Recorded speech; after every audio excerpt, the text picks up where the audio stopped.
So I played Elden Ring, and after playing Elden Ring for a while, I got that itch. You know what I mean? The itch to play some of the older FromSoft games, Dark Souls, Sekiro, Bloodborne.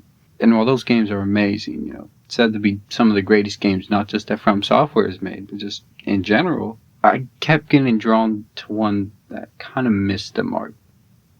Dark Souls 2. And I love Dark Souls 2, as flawed as it is, there's something about it that keeps drawing me back, that dreamlike atmosphere, that amazing soundtrack in some places. So I decided to really go in depth, dive into the lore, and maybe the development, just 'cause it's interesting to me at least to see how this game was changed and all the potential it had and why it is the way that it is. And on top of all that, I will be adding my own analysis of some of the lore, some of the symbolism that we see in the game. I'm no expert on stuff like symbolism, I failed my English class, but I'm still gonna try at least. So with all that out of the way, let's get started. So in this opening cutscene, we see our character in the woods alone. And what the dialogue and the visuals is showing us is what happens when somebody is afflicted with the curse of the unknown. A place where souls may mend your ailing mind.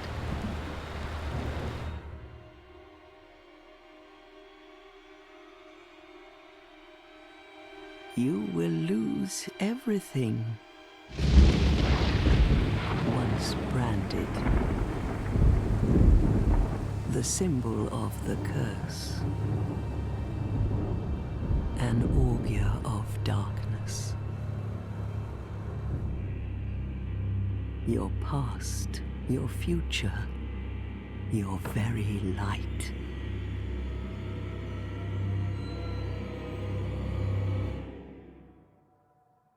None will have meaning, and you won't even care. By then, you'll be something other than human. A thing that feeds on souls, a hollow.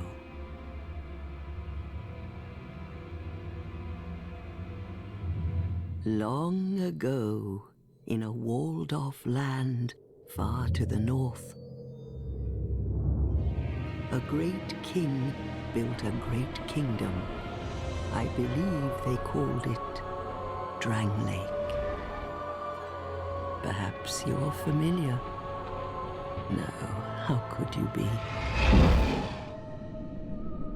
But one day, you will stand before its decrepit gate without really knowing why.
Drawn to a flame. Your wings will burn in anguish. Time after time.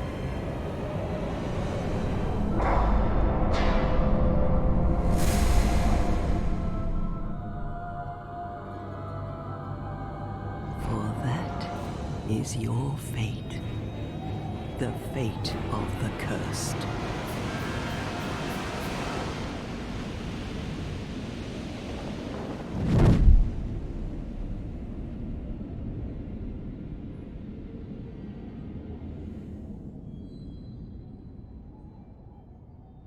start to lose their soul. Their memories are being lost because their soul is slowly being not dissolved but seeped out of this holobrand. And once it's complete, once the curse hasn't been cured in enough time, then we become something other than human, an undead, the souls of others. And when we do forget everything, we'll find our way to Dranlaic in hopes of finding a way to reverse this curse.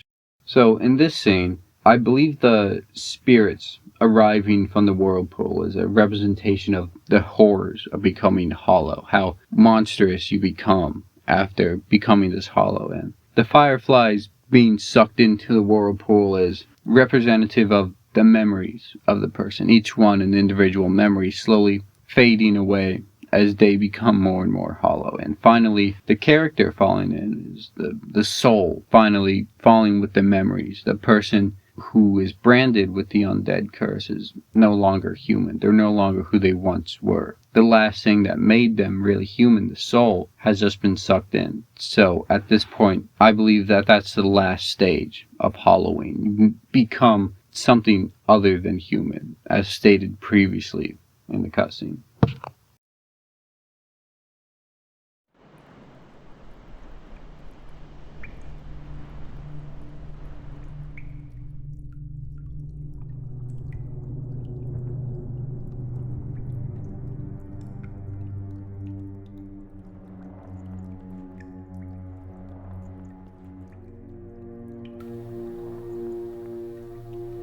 As we awake, we find ourselves in a strange area with only a light far off in the distance. And as we wake up, we find out this place is called Things Betwixt. Betwixt meaning between or in between, which I'll elaborate on a little further in the video. Walking forward, we find piles of bones along with strange creatures running through the grass. As we walk to the front of the bridge, we look to our left and we see the first of many alternate routes in this game. Large footprints are seen in the ground, a clear warning of danger. As we follow the footprints, we come across a large creature overlooking an item. However, since we don't have any weapons or any real way of beating this monster, we just run in and grab the item and escape.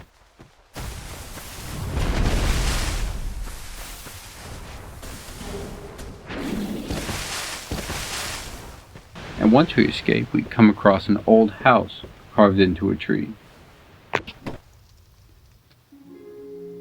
As we enter the house, we're greeted by 3 old women, shortly joined by a 4th. What seems to be the ruckus?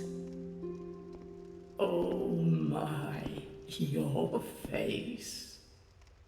The face of the curse. It's an undead. An undead has come to play. They all end up here.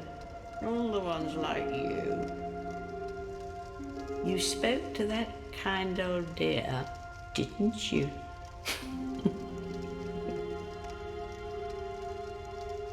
You're finished. You'll go hollow. Yes, you'll become one of them. Hollows prey upon men, feast upon their souls. This is the fate of the cursed.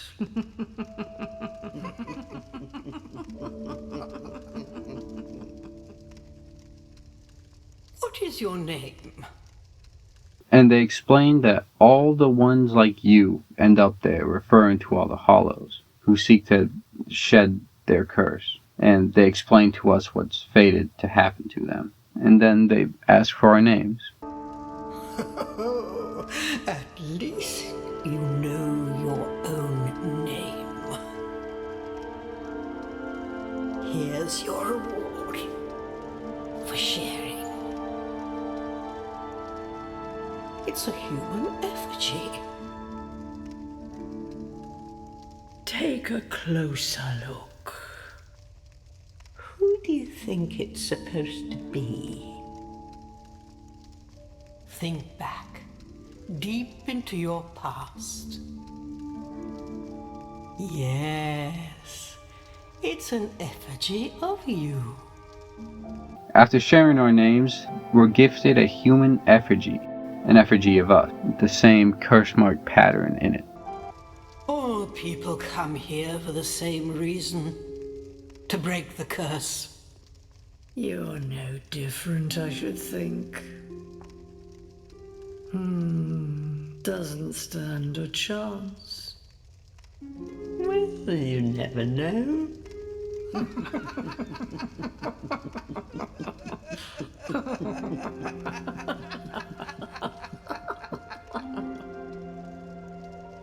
Go through the door and trot along to the kingdom. But remember, hold on to your souls. They're all that keep you from going hollow. Oh, I'll fool you no longer. You'll lose your souls. All of them. Over and over again.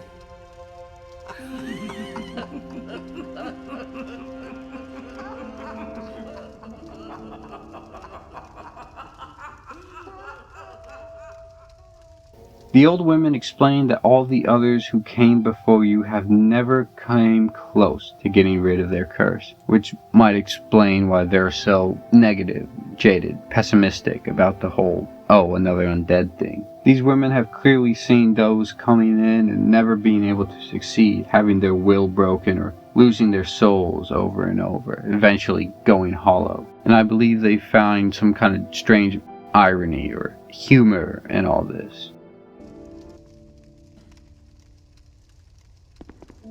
You must go on a journey without rest.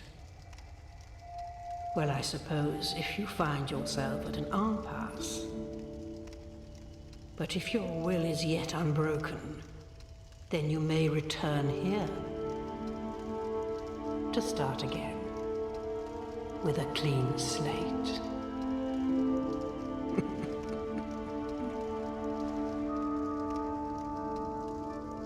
Now, go along. This is a limbo.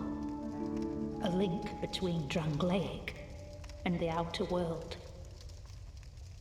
Fair traveller, I know that you must have a story. Why else would you visit such a place? This lost, decayed kingdom. Talking to the fourth woman, she explains that things betwixt is sort of a limbo, an area between the outside world and the world of Drain Lake, hence the name betwixt. And only those looking to shed their curse find themselves here in this area, which explains why the women seem so pessimistic when talking to you about seeing this king. My name is... The old women were once fire keepers. I am here to look after them. It is what my mother did, and her mother before her, and so on. The old women were... But now, the old women are sisters. I am told there was a fourth. Long ago, fire keepers were commonplace. But now they are lost, scattered to the winds. We learn from Millibeth that the old women were once firekeepers, but now that the fire begins to fade and the kingdom is full of hollows, they no longer see a need to tend to the bonfires around Drain Lake. The fourth sister, we can presume, was the woman we saw in the opening cutscene, who seemed to be foretelling us, or reading the future, and knowing that since we had this curse, we would eventually visit Drain Lake and find ourselves here. After leaving the house, we find ourselves in the first tutorial area, and I'll mostly be glossing over this area. However, it is important to note how there are several fog gates where the player can choose to go through or just skip them entirely. Behind these fog gates is just the basics of how to play the game back steps. Another note is the abundance of hollow men wearing the same garb as we are, apparently coming from the same land, losing themselves to the curse. And also our first death.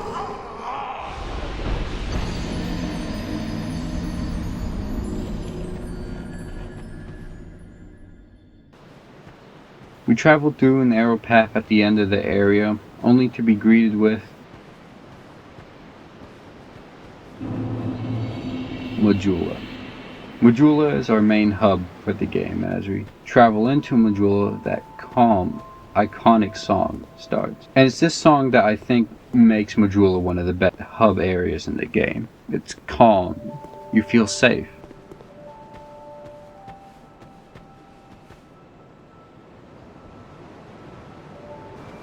Who are you? Oh, it doesn't matter. Just help me open this door. I packed my tools in here, seeing it was vacant. But now somebody's gone and locked the door.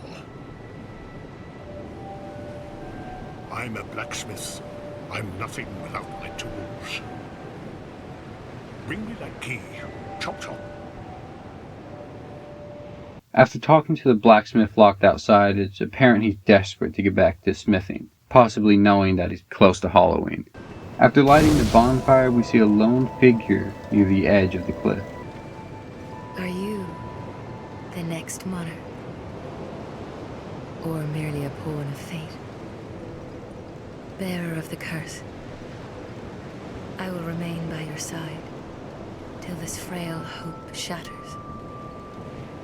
Take this with you. May it ease your journey. Go on and see the king. He who made Drangleic what it once was. He who peered at the essence of the soul. King Vendrick.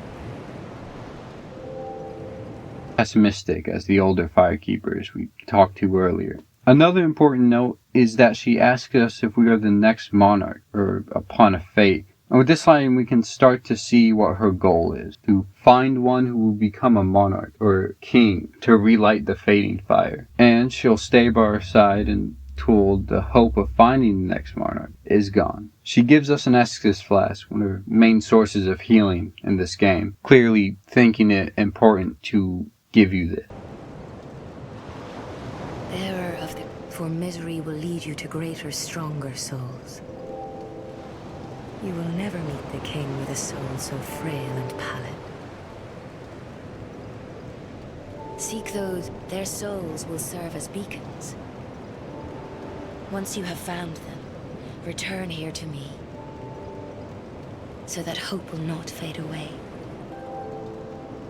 So she explains to us that in order to see the king and grow a larger soul, we must first seek 4 beings with immense souls. Now, before I explain this, this will be a good time to bring up a continuing theme in the Dark Souls series. And this is a theme of a cycle. So in Dark Souls 2 and Dark Souls 3, the cycle of fire is something that happens a lot. So basically, the fire is lit, or the age of fire in Dark Souls 1. And then the fire fades, and then a hollow or an undead burns themselves to relight the fire. So fire is lit, fire fades, fire is lit again. It's a cycle, and every time this cycle happens, the world sort of restarts. Like, it restarts, but things aren't the same. Things are changed slightly, and after possibly thousands, or we don't even know how long of this been happening, things are changed so much to where the land itself is changed, but a few things do remain consistent. One is this king. In Dark Souls 1, it's Lord Gwyn. In this one, Dark Souls 2, it's this king, Vendrick, that we've been hearing about. In Dark Souls 3, it's the Lord of Cinder. Another thing that remains consistent is the finding of 4 souls to meet the king. In Dark Souls 1, this is where the 4 soul bearers, the 4 kings, the Witch of Izalith, Sif the Scaleless, and Nito the Undead. And since these 4 were so powerful, of having such powerful souls needed to see this king, that's one of the main constants of this cycle. And it's the 4 with unutterable names that we have heard from the Firekeepers, including the Emerald Herald. And in Dark Souls 3, these are the Lords of Cinder that we have to hunt and return to their thrones. So, after explaining all that, I'm sorry I had to go through all that. It's a little confusing, but it'll make more sense going on. And we'll see more examples of this later in the game. After talking with the Emerald Herald, we go to talk to the Crestfallen Knight next to the tower. You have that distinct scent, the smell of irreversible fate. This is Majula. It is a kind of settlement, a place where life is almost normal. And in Drang Lake these days, there are very few places like that. I am Solden, and like you, I lost everything, and now I'm here. You probably heard that it was possible to break the curse here. Well, that's not true at all. There's nothing here for you, me, or anybody.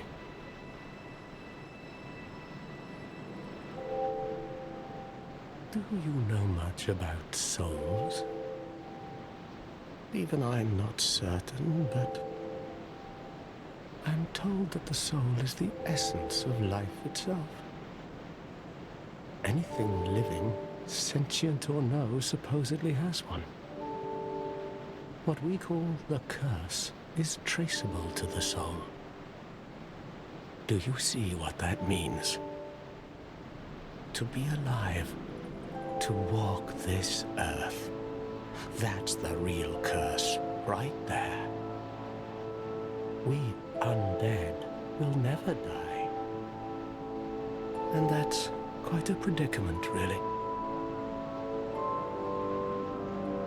Solden is like us, looking to reverse the curse only to give up hope like so many before us. He says that being undead, being alive, is the real curse. But not just being alive, being unable to die, to constantly walk the lands never knowing true peace. And you'll die and die and die until all of what you were is lost. There are 4 beings in this land with giant souls. And wherever you go from here, you'll sooner or later come up against them. Each has a powerful soul and a terrible curse. If that frightens you, then you ought to just give up right now, like I have.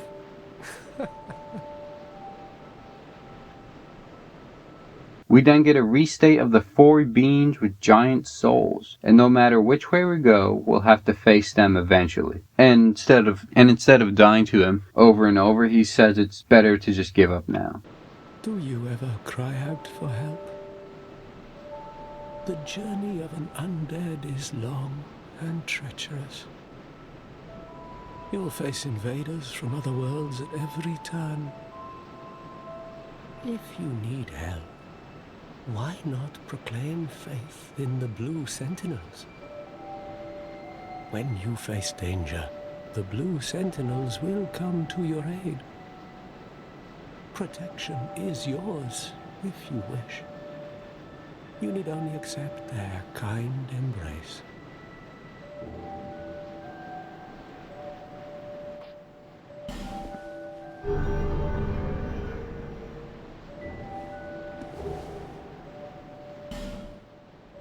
That is a wise decision. People are weak, but the Blue Sentinels watch over us in their benevolence. Let the Sentinels cradle you in their embrace. After talking to him some more, he explains who the Blue Sentinels are. It seems they're a group who wish to protect those unable to protect themselves. After getting the ring, he says something I think almost every player can agree on. It will grow on you, this place. Give it some time. After talking to him some more, he gives us some advice and tells us some interesting places to go. Do you see the way beyond the bonfire? That will take you to the forest of the giants. There was once a great fort, but little of it remains. You may just find something there that will be of use on your journey. But don't venture too far inside, or you might not come back. Its tower of flame lies beyond the far gate. In the cathedral, the Apostles of Blue gather. But the road leading there is perilous. The gate is rigged with some contraption. But how it works, He also directly mentions messages and summon signs, which, to my knowledge, I don't think has ever been done in a Dark Souls game. Did you notice any letters on the ground on the way here? These are messages that have jumped the fissures between worlds.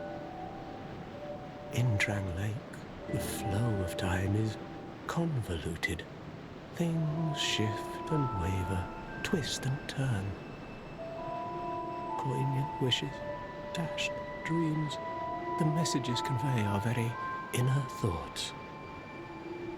If your will to soldier on falters, try leaving a message. Somebody out there is sure to listen.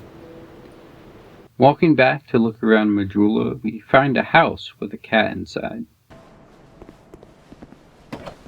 Shalcor was always an interesting character to me, how she seems so upbeat in such a horrible place, and Oh, undead are we? And one without much time remaining. Just about ready to fall apart, I'd say. Not exactly the time to be chatting with a cat. Well, suit yourself. Oh yes, you may call me Shalqua. Enchanté. So, what did you want anyway? Ooh, you smell wonderful. how she talks about how we smell important and the several important rings that she carries. She always seems to know something that we don't, or has a little more information that she's just not telling us yet. This place is already dead. Everything will crumble and waste away so that something new may be born. Isn't it wonderful? This place is fascinating. We receive only the most peculiar visitors. Folk like yourself. It's enough to keep even a cat amused. Are you going to see the old ones? Those four who have grown so incredibly ancient. They must have sprouted quite a thick coat of moss by now. For heaven's sake, no one even knows their names anymore. Imagine that. Yes, nothing like yourself. For you have a most pleasant scent that grows nicer with each passing day. She mentions how things will die so new things will rise, much like the cycle of fire, and seemingly only peculiar people show up in Majula. Once again, the four old ones are mentioned again, showing how important they are to this land, and also reveals that their names are not unutterable, but actually forgotten, seeming that the cycle has gone on so much that their names are simply forgotten to time, what the lords originally were. She also seems to have more insight on covenants, likening them to a contract. They're a type of, well, contract, you might say. You give something to gain something. That's the way humans like it, right? It might be just the thing you need. But what does a cat know? Walking out of the cat's building, we find a locked manor, and we go talk to Moglin, a merchant in the next building. Welcome to my shop. I'm Morlin, and I sell armor. Oh, sorry, Please do have a look at my wares. I then get rudely interrupted by pigs. Use the business. If you'd be so kind. And after talking to Maudlin some more, we find out he's here in search of prophets, but it's clear that he's slowly forgetting why he's here in the first place. He's been touched by the curse, seemingly unknowingly. I came from the west, from Volgan. Have you been there? It's a lively place, vibrant with trade. Very competitive, of course. And you have to grease the wheels to get anywhere. But I didn't have the funding for that, so I left home in hopes of striking gold. It's been years since then, and I've made very little headway. I don't even know why I'm still here. Everything's all run down and dying. It's terrible for business, really. A group calling themselves the Blue Sentinels have gained much power in Volgan. You can't even run a shop without their blessing. They claim to be working for the greater good, but it's absolute hogwash.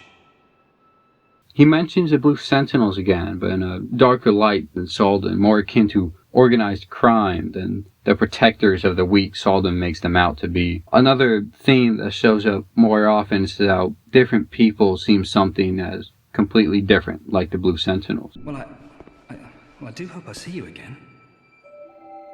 Finishing our talk with Maudlin, we head through a tunnel at the end of Majula. We head down and see the contraption that Salden has been talking about, and a tunnel to the left which is closed off. After heading down the right tunnel, we go down and see what seems to be a sewer of some kind. Coming out of the sewer, we find ourselves at Hades Tower Flame, which we'll come to later on in the series.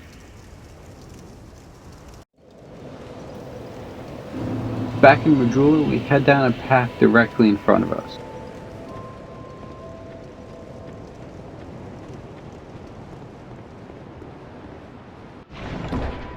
After looting the chest and opening the gate,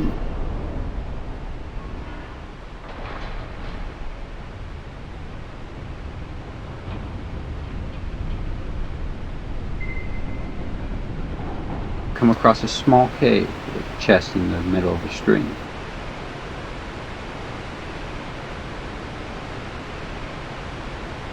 Looting the chest and walking out of the cave, we find ourselves in the Forest of Fallen Giants, which will be the topic of our next episode. Thank you for watching.